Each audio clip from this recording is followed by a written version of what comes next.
Swinging is the #1 thing we had to get right in making a great Spider-Man experience. To deliver that wish fulfillment of being Spider-Man, you want to be able to use your webs to take you up into the air, to spin all over the city, leap, do a swan dive, almost hit the ground, and swing back into the sky. That's Spider-Man. You don't think of him on the ground, you think of him swinging through the concrete jungle gym of New York City. That's the ultimate fantasy fulfillment of being Spider-Man, and we knew we had to get it right. So when it came to swinging, we knew we had to be physics-based, right? The lines attached to the buildings, and then we start with a pendulum motion from there. We never really wanted you to feel like anything really got in your way. It was all about building a sense of flow, fluidity, momentum.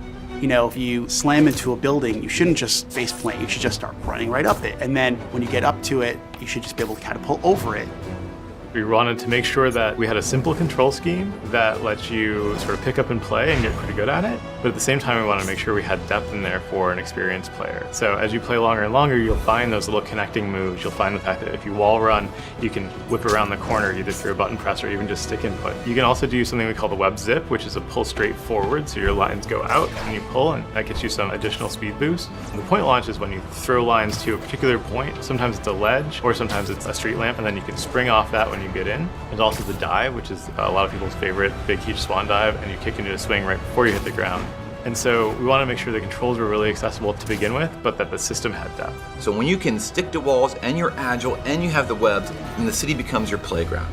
So when we first started building New York City, we knew we wanted it to be a superhero's playground, which means you can travel on all surfaces. And one of the biggest challenges we encountered were the fire escapes. A lot of the team said, you know what, we can't have Spider-Man go through these fire escapes because it's going to be too hard. But what's New York without the fire escapes? So now if you guys encounter a fire escape, you'll see that you can actually web tunnel through and between fire escapes, which is super cool. We bent over backwards to make sure that the player would have an unimpeded experience when they're traversing New York City. The moment when we figured out that Insomniac really delivered on that web swinging, it was actually at E3. We thought, wow, this really feels good. This feels great. It's fun. It's almost therapeutic to just go and swing through the city and explore the city. But it wasn't until the players got their hands on it and we heard the reactions and we talked to them. And that's when we said, we did it.